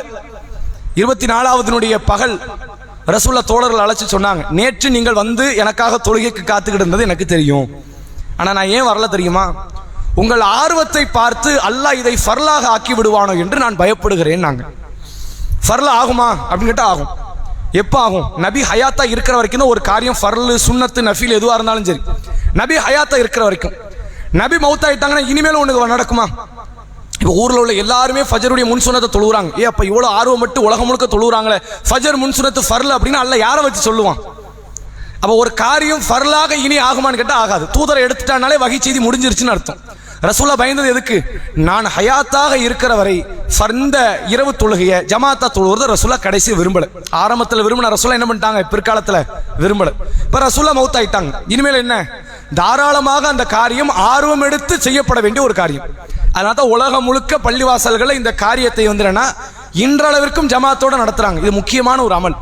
என்னால் பள்ளிக்கு வர முடியல, என்னுடைய வியாபாரம், என்னுடைய குடும்ப சூழ்நிலை, பிள்ளைகளுடைய கரைச்சல் அப்படிலாம் இருந்ததுன்னா அதையும் ஒரு பாசிட்டிவா எடுத்துக்கங்க. பள்ளிக்கு வர முடியலையா, தனித்து தொழுங்கள். அதுலேயும் ஒரு தனி நன்மை இருக்கு. என்ன காரணம்?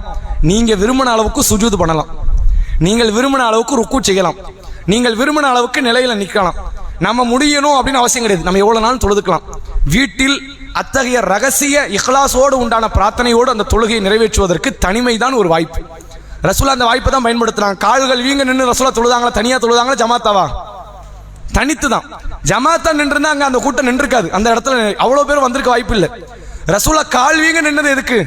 தனித்து தொழுகிறாங்க. ரசூலா விரும்பின அளவுக்கு தொழலாம். யார் தடுக்க போறப்போ? யாராவது வர முடியுமா? விரும்பின அளவுக்கு சுஜூது, விரும்பின அளவுக்கு ருக்கு, அதிகமான திக்ருகளை ருக்குல ஓதுறாங்க, அதிகமான திக்ருகளை சுஜூதுல ஓதுறாங்க. அப்ப தனித்து தொழுவதிலும் ஒரு நன்மை இருக்கிறது. பள்ளியில தொழுவதையும் நன்மை இருக்கு, வீட்டில் தொழுவதையும் நன்மை இருக்கு. மொத்தத்தில் இரவு தொழுகை எப்படியாவது நிறைவேற்றுங்கள் என்பதுதான் அல்லாஹுடைய தூதர் அவர்கள் நமக்கு காட்டி தந்த ஒரு அடிப்படை அமல் என்பதை நம்ம தெரிஞ்சுக்கணும். சரி, இதுல ஏதாவது டிப்ஸ் இருக்குதா மார்க் அடிப்படையில் அப்படின்னா ஒரு சில காரியத்தை இஸ்லாம் சொல்லுது. ரசூல்லா சொல்றாங்க, 2 அமல் தொழுகையில, நீங்க இரவு தொழுகையில இதை கண்டிப்பா கடைபிடிங்க. 2 அமல் என்ன அப்படின்னா, முதல் அமல், ஒரு மனிதனுடைய தொழுகையில் அதிக நன்மையை பெற்ற தொழுகை எது என்றால் அதிகமாக நிற்பது, நிலையில் இருக்கிறது இருக்குல்ல, கியாமு, ருக்கு, சுஜூத், 3 தான் முக்கிய பிரத்யேகமான அமர்வு. இந்த 3ல நிலையில நிக்கிறது இருக்குல்ல, நிறைய நேரம் நின்னா கூலி நிறைய கிடைக்கும். ஒரு 10 நிமிஷம் நிலையில நிக்கிறீங்க நீங்க ஒரு ரக்காயத்துக்கு, அதுக்கு ஏற்ற கூலி கிடைக்கும். ஒருத்தர் 1 மணி நேரம் நின்னா அதுக்கு ஏற்ற கூலி, ஒருத்தர் 2 நிமிஷம் நின்னா அதுக்கு ஏற்ற கூலி. நிலையில நீங்கள் எவ்வளவு நேரம் வேண்டுமானாலும் நிற்கலாம், நிற்க நிற்க கூலி அதிகரித்து கொண்டே இருக்கும். இப்ப கேள்வி என்ன வரும் அப்படின்னா, நிலையில நிக்கிற அளவுக்கு நம்மளோட சூறா இல்லை, என்ன செய்ய? அதுக்கு ஏதாவது காரியங்கள் உண்டா? நமக்கு அழுகுந்த சூறா தெரியும், குள்ளுவல்லாகாது, குள்ளதுரப்பின் ஃபலக்கு, குள்ளதுரப்பின் நாசு, மிஞ்சி மிஞ்சி போன இந்த இன்னா அன்சல்நாஹு ஃபீ லைலத்துல் கத்ர், இப்படி ஒரு 5-6 சூறா தெரியும். இதை மட்டும் வச்சுக்கிட்டு அமல் செய்யலாமா? குள்ளுவல்லா சூறா மட்டும் வச்சு அமல் செய்யலாம், தப்பே கிடையாது. ஒரே சூறாவை மீண்டும் மீண்டும் மீண்டும் மீண்டும் தொழுகையிலும் ஓதலாம், தவறு கிடையாது. மார்க்கம் அதற்கு தடுக்கல. அல்லாஹ் திருக்குர்ஆனில் சொல்கிறான், ஃபக்ரவு மாத்த யஸ்ஸர மின்ஹு, குர்ஆனில் இருந்து எது உங்களுக்கு இயலுமோ அதை ஓதுங்க. எவ்வளவு எது தெரியுதோ அதை மறுபடியும் ஓதுங்க. மார்க்கம் என்ன சொல்லல, அதை தடுக்கவில்லை, தாராளமாக ஓதிக்கொள்ளலாம் என்று இஸ்லாம் சொல்லுது. அதனால பாருங்க, நமக்கு நம்ம தனியா தொழுகிறோம், யாரும் எந்த டிஸ்டர்பன்ஸ் இல்லை, எல்லாரும் தூங்கிட்டு இருக்கிறாங்க, நம்ம வாட்டுக்கு நிறைய நேரம் தொழலாம் அப்படின்னா தக்பீரை கட்டி குல்ஹுவல்லா சூரா 100 முறை ஓதுங்க, 1000 முறை ஓதுங்க. நீங்கள் ஓத அந்த ரமலானில் அதிக நன்மைகளை நிலையில் நீங்கள் பெற்றுக்கொள்ளலாம். இது ஒரு காரியம். இது தொழுகையில் நன்மை அதிகப்படுத்துறதுக்கு இஸ்லாம் கொடுத்த ஒரு டிப்ஸ். இன்னொரு டிப்ஸ் என்ன அப்படின்னா, நிலை மட்டும் நன்மை கிடையாது, ருக்குவும் சுஜூதும் ஒரு நன்மையாக மார்க்கம் காட்டுது. ரசூல் ஸல்லல்லாஹு அலைஹி வஸல்லம் அவருடைய தோழர்கள் ஒருத்தர் சொல்றாரு, ஒரு மனிதர் வந்து நிலையில் அதிகமாக நின்று தொழுகிறார், ரசூலா காலத்துக்கு அப்புறம் நடக்குது. அப்ப அந்த நபி தோழர் பார்த்துட்டு சொல்றாரு, இவர் எனக்கு தெரிந்தவராக இருந்திருந்தால் நிலையை விட நான் ருக்குவை சுஜூதை அதிகப்படுத்த அவருக்கு சொல்லி இருப்பேன், ஏன் தெரியுமா அப்படின்னு சொல்லிட்டு இப்பதான் ஹதீஸ்க்கு ஆரம்பிக்கிறார். இது அவர் காலத்தில் நடக்கிற ஒரு சம்பவத்தை சொல்லிட்டு இப்ப ஹதீஸை சொல்றார். என்ன காரணம் என்றால், ஒரு அடியான் தொழும் போது அந்த அடியானுக்குரிய பாவத்தை அல்லாஹ் தோல் பூஜத்துல வச்சிருவோம். இப்ப நான் செஞ்ச பாவத்தை அல்லாஹ் என் தோல் பட்டையில தூக்கி வச்சுட்டான். நீங்க செய்த பாவத்தை நீங்கள் தொழுகையில் நிற்கும் போது அல்லாஹ் உங்க தோல் பட்டையில வச்சுட்டான். நீங்கள் ருக்கு செய்யும் போது கொஞ்சம் கொஞ்சமா உதிர்ந்து விழும். நாங்க சொல்லலாம் அந்த பாவத்துல இருந்து ஒரு 10,000 பாவம் இருக்கு. நீங்க ஒரு பேச்சுக்கு நீங்க ஒரு ருக்குல எவ்வளவு நேரம் நிக்கிறீங்களோ அதுல இருந்து விழுந்துகிட்டே இருக்கும். ஒரு 10, 50, 100, 1000 விழும். எவ்வளவு நாள் விழும்? அதன் வாயிலாக நீங்கள் பாவத்தில் கொஞ்சம் குறைச்சிடலாம். ருக்குவில் அதிகமாக நிக்க நிக்க பாவம் குறையும். அடுத்து சுஜூதுக்கு வருவீங்களா, சுஜூதுலயே அல்லாஹ் கொஞ்சமா உதிர வைக்கிறான். அப்ப ருக்குவை நீங்கள் அதிகப்படுத்தலாம், சுஜூதையும் அதிகப்படுத்தலாம். அதை எப்படி அதிகப்படுத்த? அதேதான், சுபஹான ரப்பில் அலீம் இருக்குல்ல, 1,00,000 முறை ஓதலாம். 3 முறைங்கிறது குறைஞ்சது, 1,00,000 முறை கூட ஓதிக்கலாம், தப்பே கிடையாது. சுபஹான ரப்பில் அலீம், சுபஹான ரப்பில் அலீம், அல்லாஹ்வுக்கு பிரியத்திற்குரிய திக்ருகள் இது ஒண்ணு, முக்கியமான ஒண்ணு. அதனால தான் நல்ல ருக்குல எடுத்திருக்கிறான், தேர்வு செஞ்சிருக்கிறான். அல்லாஹ் சுப்ஹானல்லாஹ் தேர்வு பண்ணியிருக்கலாம்ல ருக்குல. அல்ஹம்துலில்லாஹ், அல்லாஹ் அக்பர், லா இலாஹ இல்லல்லாஹ் எவ்வளவு இருக்குது. ஆனா அல்லாஹ் எதை தேர்வு செய்யறான்? சுப்ஹான ரப்பில் அலீம் என்பதை இங்க தேர்வு செய்யறான். சுப்ஹான ரப்பில் அலா என்பதை சஜிதாவில் அல்லாஹ் தேர்வு செய்கிறான் என்றால் மிக பிரியத்திற்குரிய திக்கிறது. இதை லட்ச முறை கூட ஓதலாம். சுப்ஹான ரப்பில் அலீம், சுப்ஹான ரப்பில் அலீம் ஓதிக்கிட்டே இருங்க. ருக்குல நில்லுங்க. எப்பா முதுகு வலி தாங்கல, இதுக்கப்புறம் போதும் அப்படிங்கிற வரைக்கும் நில்லுங்க. இந்த இரவு தொழுகையை சஹாபாக்கள் இப்படித்தான் கழிச்சாங்க. நபிகளார் இப்படித்தான் கழித்தார்கள் இரவு தொழுகை. அப்படின்னா நம்ம என்ன வித்தியாசம், நபி ஏதோ வித்தியாசமா ஓதி இருப்பாங்க, அப்படி ஒண்ணுமே கிடையாது. இதைத்தான் தொடர்ச்சியாக ஓதுவார்கள். அன்னை ஆயிஷா ரதியல்லாஹு அன்ஹா அவங்க சொல்றாங்க, ரசூலுல்லாஹ் இறுதி காலத்துல சுஜூதுல ருக்குவுல ஓதுன திக்ர் எனக்கு இப்போ ஞாபகம் இருக்குங்கறாங்க. என்ன திக்ராம்? சுப்ஹானக்கல்லாஹும்ம ரப்பனா வ பிஹம்திக அல்லாஹும்ம அக்ஃபிர்லி. இந்த திக்ரை ருக்குல ரசூலுல்லாஹ் ஓதி இருக்காங்க, சுஜூதுல ஓதி இருக்காங்க, அதிகமாக ஓதி இருக்கிறார்கள். அதிகமா 3 டைம்ஸ் 5 டைம்ஸ்லாம் கிடையாது, இன்ஃபினிட்டிவா அது பாட்டுக்கு போகும். எவ்வளவு டைம் கிடைக்குதோ அவ்வளவு நேரத்துக்கு 50 கிடைக்கலாம், 100 கிடைக்கலாம், ஓடிக்கிட்டே இருக்கும். இதன் வாயிலாக நமக்கு என்ன நன்மை? ஒன்னு தொழுகையில இருக்கிறோங்கிறதே ஒரு தனி நன்மை. பாவங்கள் உதிர்ந்து கொண்டே இருக்கிறது. எவ்வளவு போகுது நமக்கே தெரியாது. செய்யும் போது நமக்கு தெரியல, கணக்கு தெரியாம தான் செஞ்சுக்கிட்டு இருந்தோம். போகும்போது கணக்கு தெரியாம போய்கிட்டே இருக்கட்டுமே. அப்ப இந்த ருக்குவை சுஜூதை கூடுமான வரைக்கும் அதிகப்படுத்துவதற்கான ஒரு வாய்ப்பை இந்த ரமலான்ல நம்ம பெற்றுக்கொள்ளணும். இது ஒரு முக்கியமான காரியம். அடுத்து என்னன்னு கேட்டா, இந்த தஹஜ்ஜத்தை நிறைய பேர் பிளான் வைக்காதீங்க. கண்டிப்பாக எழுந்து தொழுவேன் என்ற நபர்கள் மட்டும் வைங்க, மற்றவர்கள் வைக்காதீங்க. கரெக்டா என்ன ஆகும்னா, தஹஜ்ஜத்தை பிளான் போட்டுட்டு இஷா முடிச்சோடனே எல்லாரும் இரவு தொழுகைங்க நிற்பாங்க. இப்ப தொழுதா நன்மையா? எத்தனை பேர் இப்படி சொல்லிட்டு போவாங்க தெரியுமா? இப்ப தொழுவது என்னங்க நன்மை? 3 மணிக்கு எந்திரிச்சு தொழுதாங்க நன்மை, 5 மணிக்கு வாங்க, இவர் 4:45 எந்திப்பாரு. போச்சா ஒரு நாள் தொழுக. இப்ப நீ சகர் சாப்பாடுல கை வைப்பியா, தொழுகையில நிற்பியா? என்ன செய்ய முடியும்? அப்ப கண்டிப்பாக தொழுவோம். 3 மணிக்கு எந்திப்போம், 2:30 மணிக்கு எந்திப்போம்னா நீங்க விட்டுருங்க, பிரச்சனை இல்லை. அந்த நேரத்தில் தொழுவது அதிக கூலி தான், அதிக நன்மை தான். நிசப்தமான அந்த நேரம், துன்யாவுடைய முதல் வானத்துக்கெல்லாம் இறங்கி வருகிறான், பிரார்த்தனைகளை அங்கீகரிக்கிறான். அந்த நேரத்தில் அலங்காரமாக செய்யப்படுகிற வழிபாடு அல்லாஹ்விடத்தில் ஒரு தனி கூலி தான், மாற்றம் இல்லை. இஷாவுக்கு பிறகு நம்ம தூங்கிட்டோம்னா ஃபஜருக்கு முன்னாடி நம்ம எந்திக்க முடியாது என்று நினைத்தால் இஷாவுக்கு பிறகு தூங்காதீங்க. பள்ளிவாசல் அனாமத்த தொழுகை நடக்கல, அதோட கலந்து கொள்ளுங்கள். அந்த தொழுகையில சேர்ந்து நல்லபடியாக தொழுகை நிறைவேற்றுங்கள். அல்லது தனித்தாவது வீட்டில் தொழுதுருங்க. தூங்கிட்டா அடுத்து சகருக்குத்தான் எந்திப்போம்னா நீங்க தொழுகையை தொழாமல் நீங்கள் தூங்கி விடாதீர்கள். இது இப்ப ரமலானுக்கு மட்டும் இல்லை, ரமலான் அல்லாத காலத்தில் இதுதான் சட்டம். அதனால கூலியில குறைஞ்சிருமே. நம்ம ஆட்கள் என்ன பண்றாங்க, 100 மார்க்குக்கு பிளான் போடுறாங்க, முட்டை மார்க்ல போய் நிக்கிறாங்க. ஏன் 70 மார்க் எடுக்க கூடாதா? அது தப்பா? 70 மார்க்கு 70 கிடைக்கட்டுமே. இதுல என்ன ஆயிரப்போகுது? 8 இஷா முடிச்சோடனே 8 ரக்காய் தொழுதுட்டு 3 ரக்காய் தொழுதுட்டு படுப்போம். 70 கிடைக்கட்டுமே. அதுவாது கிடைக்குமா இல்லையா? எல்லாரும் 100க்கு தான் பிளான், டார்கெட். கடைசியில் ஒண்ணுமே இல்லாம தான் போய் ஃபஜர்ல போய் நிக்கிறது. அந்த மாதிரி நிலைமை வராமல், ஏன்னா அல்லாஹ்வுடைய ரசூலை பற்றி அன்னை ஆயிஷா ரதியல்லாஹு அன்ஹா சொல்றாங்க, சஹீஹ் முஸ்லிம்ல பதிவு செய்யப்பட்டிருக்கிற ஆதாரபூர்வமான நபிமொழி, ரசூலுல்லாஹ் இஷாவை முடித்ததுல இருந்து ஃபஜர் வரைக்கும் இரவு தொழுகை தொழுவாங்க. சில நேரம் முன்னாடியே தொழுவாங்க, சில நேரம் நடுப்பகுதியில் தொழுவாங்க, சில நேரம் இரவின் கடைசி பொழுதுல தொழுவாங்க. எப்பனாலும் தொழலாம். அதிக கூலி, அதிகமான விரும்பத்தகுந்த ஒரு காரியம் தஹஜ்ஜத்துடைய நேரம் தான், அதுல மாற்றம் கிடையாது. நம்ம அந்த அதிகம் அப்படிங்கறத பிளான் போட்டுட்டு ஒண்ணு கூட இல்லாம போயிடக்கூடாது. இஷா முடித்த பிறகு தொழுவது ஒரு நல்ல ஒரு காரியம். இது யாருக்கு ரசூலுல்லாஹ் அறிவுறுத்துறாங்க அப்படின்னா, வாங்க முடியட்டும்.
புரியல.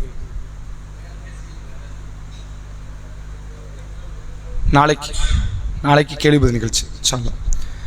ரசூல் ஸல்லல்லாஹு அலைஹி வஸல்லம் அவர்கள் அபூ ஹுரைரா ரதியல்லாஹு அன்ஹு அவர்களுக்கு ஒரு 3 அறிவுரையை கொடுக்குறாங்க. பிற்காலத்தில் அபூ ஹுரைரா ரதியல்லாஹு அன்ஹு அந்த அறிவுரை சொல்லும் பொழுது, என் தோழர் அல்லாஹ்வுடைய தூதர் அவர்கள் 3 அறிவுரை தந்தார்கள் அப்படிங்கிறாங்க. என்ன அறிவுரை என்றால், மாதம் ஒரு 3 நோன்பு வச்சிருங்க. எல்லா பிறை, ஷாபானு, ஷவ்வாலு, துல்காதா, துல்ஹஜ்ஜி, வேற எந்தெந்த மாதங்களெல்லாம் வருகிறதோ அந்த மாதத்துக்கு எத்தனை ஒரு 3 நோன்பு. அதில் குறிப்பாக ரசூல்லா குறிப்பிட்டு சொன்னது 13, 14, 15 பிறை கணக்கில் அப்படி வைங்க அப்படின்னு அல்லாஹ்வுடைய தூதர் அவங்க காட்டி தராங்க. அடுத்து என்றைக்குமே லுகா தொழுகையில் குறைஞ்சது ஒரு 2 ரக்காயத் லுகா தொழுகை, அதை தொழுதுங்க. 3ஆவதாக தூங்குவதற்கு முன்பு வித்திரை முடிச்சிருங்கன்னாங்க. இது யாருக்கு சொன்னது? ரசூல்லாவே சொல்லிட்டு ரசூல்லா எந்திரிச்சு தொழலாமா? அப்ப யாரால் எந்திரிக்க முடியாது என்ற இடத்துல இருக்கிறீங்களோ அவங்க தூங்குறதுக்கு முன்னாடி வித்திரை முடிச்சிருங்க. எந்திரிக்க முடியும், கண்டிப்பா எந்திரிச்சிருவோம் அப்படின்னா நீங்க வந்து பிறகு இரவினுடைய கடைசி நேரத்தில் நீங்கள் வித்திரை தொழுங்கள் என்பதை காட்டி தராங்க. ஒரு நபி தோழருக்கு ரசூலா கொடுத்த அட்வைஸ் என்ன? இஷா முடிஞ்சுதா, இரவு தொழுகை முடிச்சு வித்திரை தொழுது தூங்குங்க, அதுக்கு முன்னாடி தூங்கிடாதீங்க அப்படின்னு தான் காட்டி தராங்க. அப்ப அதனால நம்ம பலகீனமான ஆட்கள் தான். அதனால் தஹஜ்ஜத்தை கண்டிப்பாக தொழக்கூடியவர்கள் நீங்க விட்டுருங்க, பிரச்சனை இல்லை. தொழுவோமான்னு சந்தேகம் இருந்ததுனால நீங்க இப்ப தொழுதுருங்க. சரி, அப்ப தஹஜ்ஜத்துல எந்திரிச்சிட்டா என்ன செய்ய? இப்ப தொழுதுட்டோம், இஷா முடிச்சுட்டு எழுந்து விட்டால் என்ன செய்வது அப்படின்னா, நீங்கள் எழுந்து விட்டால் கூடுதலான நஃபீலை தொழலாம். அதற்கு மார்க்கத்தில் அனுமதி இருக்கு. ரசூல் ஸல்லல்லாஹு அலைஹி வஸல்லம் அவங்க இரவு தொழுகை தொழுகிறாங்க, வித்திர தொழுகிட்டு தூங்குறாங்க. பிறகு ஃபஜருடைய பாங்குக்கு முன்னாடி எந்திக்கிறாங்க. ரசூல்லா 2 ரக்காய் தொழுகிறாங்க. ஃபஜர் பாங்கு சொன்ன பிறகு 2 ரக்காய் தொழுகிறாங்க. பாங்குக்கு அப்புறம் தொழுது சுன்னத்து, பாங்குக்கு முன்னாடி தொழுது நஃபீலான தொழுகை. அப்ப மார்க்கம் என்ன சொல்லி தருதுன்னா, வித்திரை இரவினுடைய கடைசி தொழுகையாக ஆக்குவதை மார்க்கம் ஆர்வமூட்டி இருக்கு. அதற்கு வந்து என்ன அதிகப்படியான அதை ஒரு சுண்ணாவாக மார்க்கம் காட்டுது. சரி, சில நேரத்தில் எந்திரிச்சிட்டோம் அப்படின்னா தொழக்கூடாதுன்னு மார்க்கம் சொல்லலை. தாராளமாக தொழுதுக்கலாம் நஃபீலான தொழுகைகளை. அந்த நேரத்தில் தொழுது அல்லாஹ்விடத்தில் துஆ செய்து கொள்ளலாம் என்பதையும் மார்க்கம் காட்டி தருது. ஆனால் ஒரு இரவுக்கு 2 வித்திரு கிடையாது. இஷா முடிஞ்சதுக்கு அப்புறம் இரவு தொழுகை தொழுதும் ஒரு வித்திரு தொழுதாச்சு. காலையில் எழுந்திரிச்சு ஒரு 4 ரக்காய் தொழுதும் வித்திரு தொழலாமான்னு கேட்டால் தொழக்கூடாது. ஒரு இரவுக்கு ஒரு வித்திரு தான். ஒரு வித்திரு முடிஞ்சிட்டுனா இன்னும் அடுத்த வித்திரு அடுத்த இரவில் மட்டும் தான் தொழ முடியும். அந்த ஒரு அடிப்படையை நம்ம தெரிஞ்சுக்கணும். அப்ப ரசூலுல்லாஹ்வுடைய காலத்தில் பிரத்யேகமாக இருந்த அமல் என்னதான்? நோன்பு, இரவு தொழுகை. இதை தாண்டி கூடுதல் என்ன செய்வாங்க அப்படின்னா, அவங்க தனிப்பட்ட முறையில் குர்ஆனை ஓதுவார்கள், திக்ர் செய்வாங்க, துஆக்கள் செய்வாங்க. அதுல குறிப்பாக வந்துன்னா சதக்காவுக்கு ஒரு தனி முக்கியத்துவத்தை ரசூலுல்லாஹ் கொடுப்பாங்க. சஹீஹ் புகாரினுடைய முதல் பாகத்தில் பதிவு செய்யப்பட்டிருக்கிற ஆதாரபூர்வமான நபிமொழி, அல்லாஹ்வுடைய தூதர் அவர்கள் ரமலான் அல்லாத காலத்தில் காற்றை விட வேகமாக வந்து தர்மம் செய்வாங்க. காற்று எப்படி அடிக்குதோ அதை விட வேகமாக ரசூலுல்லாஹ் என்ன பண்ணுவாங்களா? தர்மம் பண்ணுவாங்க. யாருக்கெல்லாம் இல்லையோ இருக்கிறவனுக்கு தூக்கி கொடுப்பாங்க. இருக்கிறவன் இல்லாதவன், கேட்கிறவன் கேட்காதவன், யாரெல்லாம் இருக்கிறார்களோ எல்லாருக்கும் அள்ளி அள்ளி கொடுப்பது நபியினுடைய பழக்கம். ரமலான் என்று வந்து விட்டால் புயல் காற்றை விட வேகமாக ரசூலுல்லாஹ் தர்மம் பண்ணுவாங்க. புயல் காற்று எப்படி அடிக்கும் அதை விட அதிகமாக என்னென்ன இருக்குதோ எல்லாத்தையும் தூக்கி தூக்கி கொடுத்துரும். கையில் ஒரு பேரிச்சம்பழம் இருந்தாலும் கொடுத்துரும். என்ன பொருள், ஒரு ட்ரெஸ் போட்டிருக்கோம் தூக்கி கழட்டி கொடுத்துருவாங்க. எந்தெந்த பொருளை எல்லாம் கொடுக்க முடியுமோ கொடுத்துருவாங்க. ஏன்னா ரசூலுல்லாஹ் புரிந்து வைத்திருந்தார்கள், இங்க நான் இதை வச்சு அனுபவிக்கிறது சொற்ப காலம், அதை அனுபவிப்போமாங்கிறதே ஒரு சந்தேகத்துக்குரியது. கேரண்டி கிடையாது. இல்லை, நம்ம வாங்குற மிக்சிக்கு கிரைண்டருக்குலாம் கேரண்டி வாரண்டி உண்டு. நமக்கு உண்டா? நம்ம வச்சிருக்கிற பொருளுக்கு ரப்பு ஏதாவது கேரண்டி கொடுத்துருக்கானா? நீ கண்டிப்பாக 10 ஆண்டுகள் உன் வீட்டில் நீ வசிப்ப அப்படின்னு நல்லா சொல்லியிருக்கானா? கிடையாது. அப்ப கேரண்டி இல்லைங்கிறத ரசூலுல்லாஹ் தத்துரூபம் புரிஞ்சு வச்சிருந்தாங்க. அப்ப கேரண்டி உள்ள உலகத்துக்காக வேண்டி அதை கொடுத்தாங்க. அது கேரண்டி இருக்கு. கண்டிப்பா அல்லாஹ் வாக்குறுதி கொடுக்குறான், ஹாலிதன் ஃபீஹா அபதன், இங்க நிரந்தரமா நீ இருப்பேன்ட்டான். உன்னை ஒரு காலத்திலேயே சொர்க்கத்தை விட்டு நான் வெளியே அனுப்ப மாட்டேன்ட்டான். அது கேரண்டி உள்ளது. ரப்பு கொடுக்குற கேரண்டி. உலகத்தில் இவன் கொடுக்குற கேரண்டியே கரெக்டாக கேரண்டி காலம் வரைக்கும் நல்லா இருந்தது. ரப்பு கொடுக்குற கேரண்டி எப்படி இருக்கும்? அந்த கேரண்டிக்காக வேண்டி அல்லாஹ்வுடைய ரசூல் அவங்க அந்த துனியாவினுடைய எல்லாத்தையும் தூக்கி கொடுக்க முன் வந்தாங்க, குறிப்பாக ரமலானுடைய நேரம். அப்போ அதனால் சதக்காவுக்கு ஒரு தனி இடத்தை இந்த ரமலான்ல நீங்க கொடுங்க. சதக்கா கொடுக்க ஒண்ணுமே இல்லையே, பொய்யெல்லாம் சொல்லவே கூடாது. வீட்டில் அவ்வளோ ட்ரெஸ் இருக்கும். எப்படி ஒவ்வொரு பெருநாள் வந்தால் 4 ட்ரெஸ் கூடுது, ஒரு 4 ட்ரெஸ் குறையணும்லாங்க. பழசாவே ஆகாது, வீடு முழுக்க பீரோவில் இருக்கு அப்படின்னா இது சதக்காவுடைய பொருளா இல்லையா? மார்க் இதை காட்டி தருது இல்லை. அப்போ ட்ரெஸ் எல்லாம் கொஞ்சம் கழிங்க. ஒரு ஆளுக்கு ஒரு 10 ட்ரெஸ் இருந்தால் போதும். என்ன காரணம்னா, ஒரு வெள்ளம் வந்துச்சுன்னா எதை தூக்க எதை எடுக்கனே ஒரு தெரியாது. நிலைமை தானே. பீரோவில் தூக்கவா, டிவியை தூக்கவா, அவ்வளோ சேர்த்து வச்சுட்டோம். எதை காப்பாற்ற எதை விட்டுட்டு போகன்னு தெரியல.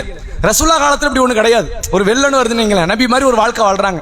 ஒரு பாயும் ஒரு தலைவனி தூக்கிட்டா கிளம்பிடலாம், முடிஞ்சு போச்சு. என்னத்தை இருக்குது? இதை தாண்டி ஏதாவது பிரச்சனை இருக்குதா? ஒன்றும் கிடையாது. அப்போ அதிகப்படியான பொருளை சேர்ப்பது தான் நம்ம இந்த துன்யாவில் இன்னும் வாழணுங்கிற ஆசையை அதிகப்படுத்தும். ஒன்றுமே இல்லை. நீங்கள் இப்போ நீங்கள் 0ல இருக்கிறீங்க, உங்களுக்கு வேலை கிடையாது, உங்கள்கிட்ட பணம் காசு கிடையாது, பேங்க் அக்கௌண்ட் கிடையாது, இன்னைக்கு வந்து என்னன்னா உங்களுடைய குடியுரிமை பறிக்கப்பட்டுச்சு. நீங்க ஒரு பேச்சுக்கு சிஏ போட்டு உங்க குடியுரிமை தூக்கியாச்சு, எல்லாத்தையும் எடுத்துட்டான். இனிமேல் வாழ்ந்தா என்ன செத்தா என்னன்ற இடத்துக்கு வந்துடும்.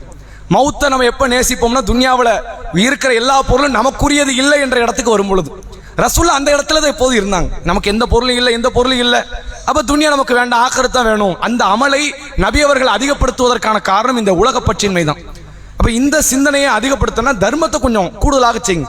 ஆடைகள்ல பழசத்தை கொடுங்க, நல்ல ஆடைகளாக இருக்கிறத நல்ல முறையில் துவச்சி ரமலானுடைய காலத்தில் கரெக்டாக பிளான் போட்டு அந்த உறவினர்கள், அண்டை வீட்டார்கள், ஏழைகளாக பார்த்து கொடுங்க.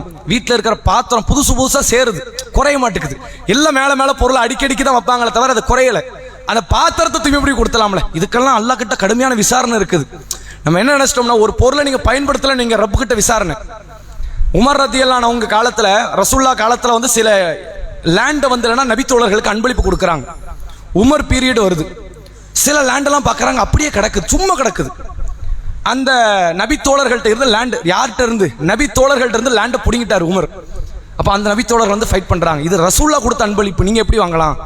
ரசூலுல்லாஹ் உங்கள்கிட்ட எதுக்கு கொடுத்தாங்க? சும்மா புடவை கொடுத்தாங்க. ஏன் அது எங்கள் கசானால போட்டுக்க வைக்க முடியாது எங்கள் அரசில்?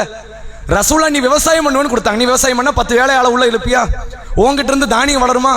அதுலேருந்து ஜக்காத்து வெளியே போகுமா? உன்னை கொண்டு பயன் இருக்கும். 10 பேருக்கு வேலை கிடைக்கும், ஜக்காத்து கிடைக்கும். இப்போ வேலையும் கிடைக்கல, ஜக்காத்தும் கிடைக்கல, இந்த லேண்ட் ஒன்றை சும்மா தானே கிடக்குது, இருக்கிற இல்லாதவன்ட்டு நான் பிரித்து கொடுத்தறேன்னு பிடிங்கிட்டாங்க. இதுதான் நியாயம். அப்போ வந்து எந்த பொருள் வந்து நீங்கள் பயன்படுத்தாமல் வீட்டில் சும்மா கிடக்குதோ ரப்பு கிட்ட விசாரணை கடுமையாக இருக்கும். என்கிட்ட 2 ட்ரெஸ் இருக்கு, 2 ட்ரெஸ்ஸை கரெக்டாக யூஸ் பண்ணுறேன், பிரச்சனை இல்லை. என்கிட்ட ஒரு 20 ட்ரெஸ் இருக்குங்க, 4 தான் யூஸ் பண்ண, 16 சும்மா கிடக்கும்னா ரப்பிட்ட விசாரணை. அந்த 16 இல்லாதவன்ட்ட கொடுக்கலாம்ல? நீ கொடுக்கலன்னா விசாரணை. ரப்பிட்ட அதை பற்றி கண்டிப்பாக நான் விசாரிக்கப்படுவோம். அல்லாஹ் பயன்படுத்துகிற அருளை வச்சே விசாரிப்பேங்கிறோம். கண்ணு பயன்படுத்துகிறோம், இதயம் பயன்படுத்துகிறோம், கிட்னி பயன்படுத்துகிறோம், கை கால் பயன்படுத்துகிறோம். பயன்படுத்துகிற அருள் கொடையை நான் விசாரிப்பேங்கிறோம். பயன்படுத்தாத அருள் கொடைக்கு கேள்வி எவ்வளோ ஆகும் பாருங்க. கேள்விகள் அல்லாஹ் கிட்ட அதிகமாயிரும். அப்போ அது அதிகமாக கூடாதுன்னா எந்த பொருளுமே நம்மகிட்ட பயன்பாடு இல்லாமல் இருக்கக்கூடாது. பயன்படுத்திக்கிட்டே இருங்க. யார்கிட்ட இரவலாவது கொடுங்களேன், என்ன இருப்போது? வீட்டில் ஒரு பாத்திரம் சும்மா கிடக்கலாங்க, ஏமா நீ வச்சுக்க, ஒரு 2 மாதம் கழிச்சு வாங்கிக்கிறேன், வேற ஆள்கிட்ட கொடுங்க, 2 மாதம் கழிச்சு வாங்கி. இப்போ என்ன இருப்போது? இதில் இரவலாவது கொடுக்கலாமா இல்லையா? நிறைய ஆடைகள் இருக்கு, இரவல் கொடுங்க. ஏதாவது ஒரு பொருளை வந்து என்னன்னா பிறட்ட பயன்பாட்டுக்கு வந்து பயன்படுத்தி கொண்டே இருப்பதனால அல்லாஹ் கிட்ட நற்கூலியா இல்லையா? அதையெல்லாம் சேர்ந்து ஒரு சேல்ஸ் வச்சா கூட 2 ஆள் வேலையாள் சேர்க்கலாம். வீட்டில் இருக்கிற ட்ரெஸ் எல்லாம் வச்சு ஒரு கடை ஷோரூம் ஓப்பன் பண்ணோம், நீங்க 2 பொம்பளை அதில் வேலை சேர்த்தரலாம். இந்த அளவிற்கு பொருளாதாரத்தையும் பொருட்களையும் பதுக்கி, இதெல்லாம் ஒரு வகையில் பதுக்கல் தான். இதெல்லாம் சேர்த்து வைப்பது என்பது அது வந்து என்னன்னா பொருளாதாரத்தை வீண்வரையும் படுத்துவதோடு மட்டுமில்லாமல் பிறருக்கு போய் சேருவதை தடுக்கக்கூடிய ஒரு காரியம். இதையெல்லாம் கருத்தில் வச்சு ரமலானை இதை கரெக்டாக பயன்படுத்திக்கங்க. ரசூல் ஸல்லல்லாஹு அலைஹி வஸல்லம் அவங்க வந்து அதாவது இந்த மார்க்கை வந்து என்னன்னா எந்த அருளையும் பயன்படுத்தாதுன்னு சொல்லலை. நல்ல உயர் ரக ட்ரெஸ் போடுங்க, உயர் ரக வாகனத்தில் போங்க, உயர் ரக உணவு சாப்பிடுங்க. சும்மா வச்சுக்காதீங்க எதையுமே. இது சும்மா இருக்குங்க என்கிட்ட அப்படின்னு எதையும் வைக்காதீங்க. அதை ரொட்டேஷனில் விட்டுக்கிட்டே இருங்க. யாராவது ஒருத்தர் பயன்படுத்தி கொண்டே இருப்பார். இதை அல்லாஹ் ரப்புல் ஆலமீன் நன்மைக்குரிய காரியமாக ஆக்கியிருக்கிறான் அப்படிங்கிற நம்ம தெரிஞ்சுக்கிறோம். கூடுதலாக ஒரே ஒரு 2 செய்தி மட்டும் சொல்லி நிறைவு செய்கிறோம். முதல் விஷயம் லைலத்துல் கத்ர்.